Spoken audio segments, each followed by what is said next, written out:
ताबिश के लिए ये सब कुछ नाकाबिल यकीन था। वो दुनिया को करप्ट समझता था, मगर करप्शन की इस नहज की हद का उसे इल्म ना था। उसे यूं महसूस हवा कि इस मुआशरे का बाल बाल करप्शन में डूबा हुआ है। छोटा बड़ा हर फर्द पैसे बटोरने और ऐंठने के चक्कर में लगा हुआ है। बस पैसा पैसा और पैसा। पैसा आना चाहिए, चाहे कहीं से भी हो, चाहे जायज़ या नाजायज़। जब वो छोटा था तो सिक्के को ही पैसा समझता था। फिर पता चला कि रुपया भी पैसा होता है। जैसे जैसे वो बड़ा होता चला गया, वैसे वैसे सिक्के या पैसे की शक्ल बदलती चली गई। यानी सिक्के से रुपया हवा, और रुपये से बॉन्ड, फिर बॉन्ड से शेयर, और फिर एटीएम कार्ड से कार, कोठी, भत्ता और ब्लैक मनी। अब जब उसे मुख्तलिफ ज़रा से मालूम हो चुका था कि महकमे में कितनी करप्शन है तो वो बहुत मायूस हो गया था। वो हैरान था कि करेंसी नोटों पर लिखा तो होता है कि रज़्क़ हलाल एन इबादत है, मगर नतीजा कुछ भी नहीं। उसे यकीन हो चला था कि दुनिया में जितना प्रचार अमन और आतिशी का किया जाता है, अगर उस प्रचार की कोशिश का 1% हिस्सा वाकई अमन के लिए किया जाता तो दुनिया आज अमन का गहवारा होती। उसी तरह करप्शन के खिलाफ प्रोपेगंडे की बजाय अगर सख्त सजाएं दी जातीं, तो दुनिया माली करप्शन और इस्तेहसाल से पाक हो गई होती। ताबिश सोचने लगा कि हमारा मुआशरा दोखला है। जैसे सिगरेट की डब्बी पर गैनगरीन पाँव की अज़ियतनाक तस्वीर बनी होती है, और लोग फिर भी सिगरेट पीते हैं, इसी तरह मुआशरे के गले सरे पहलू के बावजूद रिश्वतखोरी, वाइट कॉलर क्राइम और दीगर माली करप्शन जो कि तू जारी है। उसे महसूस हवा कि हमारा अदालती निज़ाम एक सिगरेट की डब्बी है जिस पर मुआशरे के गैनगरीन ज़दा हिस्से की तस्वीर तो बनी हुई है, मगर मुआशरे में तअफ़्फ़ुन का कोई इलाज नहीं हो पा रहा। बस सिगरेट की डब्बी पर अज़ियत की तस्वीर के बावजूद अवाम को ऑप्शन दिया गया है कि अगर वो चाहें तो वो सिगरेट नोशी कर सकते हैं।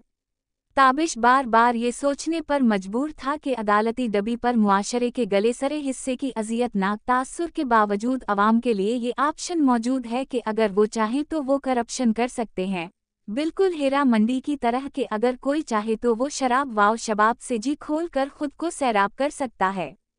उसे दुरानी साहब ने एक रोज़ बताया था कि महकमे में किया अपनी जेब में डाला जा सकता है, और कौन कौन सा अफसर या मुलाजिम करप्ट है। अरे मियाँ, ये अपने सुहेल दाऊद साहब है ना, इन पर पूरे 40 लाख के गबन का इल्ज़ाम है।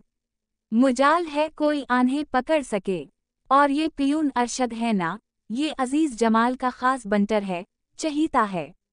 ये अजीज़ जमाल साहब के पास टेंडर के हवाले से लोग लाता है। दोनों की महीने की कई लाख आमदनी है मियाँ। ये सब सुनकर ताबिश हैरान होकर रह गया था। हया तैमूर भी कम नहीं, बड़े बड़े काम मिनटों में करवाती हैं, बस बड़े अफसरों को खुश करती हैं। वो कैसे? ताबिश ने हैरानी से पूछा।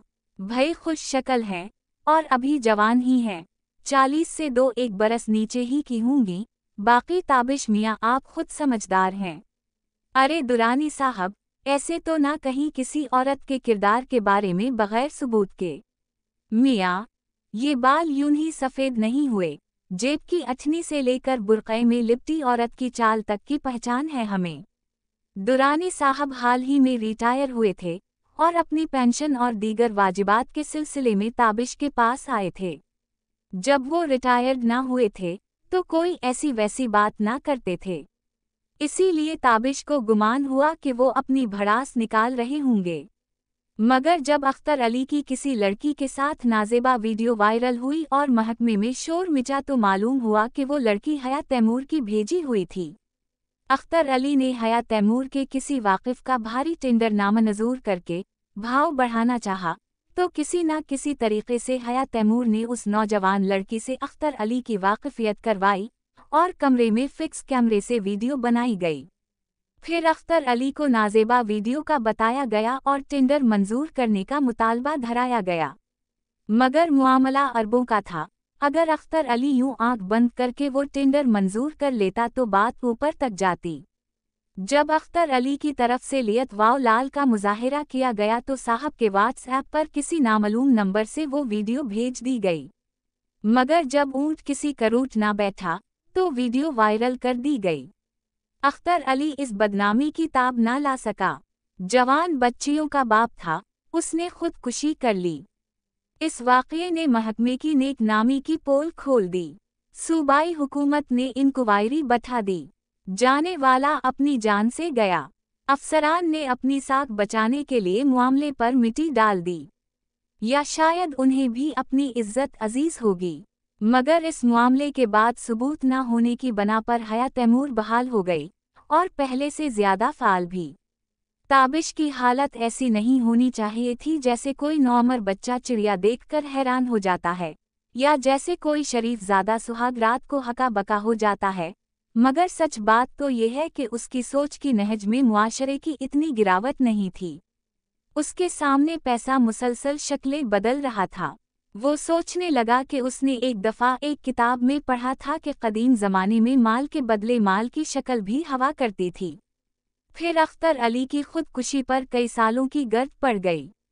लोग इस बात को भूल गए और ज़्यादा शदूमत से पैसे कमाने और जुमा करने में लग गए। आज बहुत अहम मीटिंग थी। अरबों खरबों के ठेकों का मामला था। नीव स्टार वैल्यू कॉरपोरेशन वाले आए हुए थे। उनकी टीम में कल 5 अफराद थे, 2 खवातीन और 3 मर्द। एक जरा ऊंचे रैंक का शख्स था। तवील मीटिंग्स के बाद मामला कंस्ट्रक्शन के रेट पर आकर फंस गया। पे डॉलर की कीमत बढ़ने से मजमूई लागत पर भी इख्तिलाफ मौजूद था। बहरकैफ आखिरी मीटिंग्स में सलीम साहब में और डायरेक्टर साहब रह गए। तय ये हवा के एक और फाइनल राउंड होगा। इस मीटिंग में कंपनी की तरफ से महक शकील ने शिरकत की और महकमे की तरफ से ताबिश ने। बड़ी तगवाव दो के बाद फाइनल फाइल तैयार हुई जो ताबिश ने डिप्टी जनरल साहब को पेश कर दी। डिप्टी जनरल साहब ने ओके करने से कबल महक शकील से आखिरी मीटिंग चाहिए। दरअसल कुछ मामलात पर डिप्टी जनरल साहब का नुक्ता नज़र दुरुस्त था जिससे ताबिश भी मुत्तफिक था, क्योंकि सरकार का काफ़ी नुकसान वाज़ेह था। महक शकील कोई 28 साल की हसीन लड़की थी। कुदरत ने उसे जहां खूबसूरत चेहरे से नवाजा था, वहां वो जिस्मानी तौर पर एक जलती तलस्म थी। वो मर्दों को बगैर किसी शऊरी कोशिश के कसमसा कर रख देती थी। वो सोफे पर क्या बैठती थी कि सोफा भर के रोशन हो जाता था। उसकी आंखों में ज़हानत और चमक थी, बातों में मंतिक और साथ ही जादू भी था। वो जानती थी कि दूसरे को ज़हानत से कायल कैसे करना होता है। 2-2.5 घंटे की कॉन्फिडेंशियल मीटिंग के बाद, जिसमें ताबिश शामिल नहीं था, सारे मामलात तय पा गए। जब महक शकील कमरे से बाहर निकली तो वो बहुत मतमअन थी। अचानक ताबिश की निगाह उसके चेहरे पर पड़ी तो उसका चेहरा एक ईयररिंग के बावजूद पुरवकार दिखाई दे रहा था। ताबिश ने आज पैसे की एक और शक्ल भी देख ली थी, शायद उसकी कीमत एक ईयररिंग थी।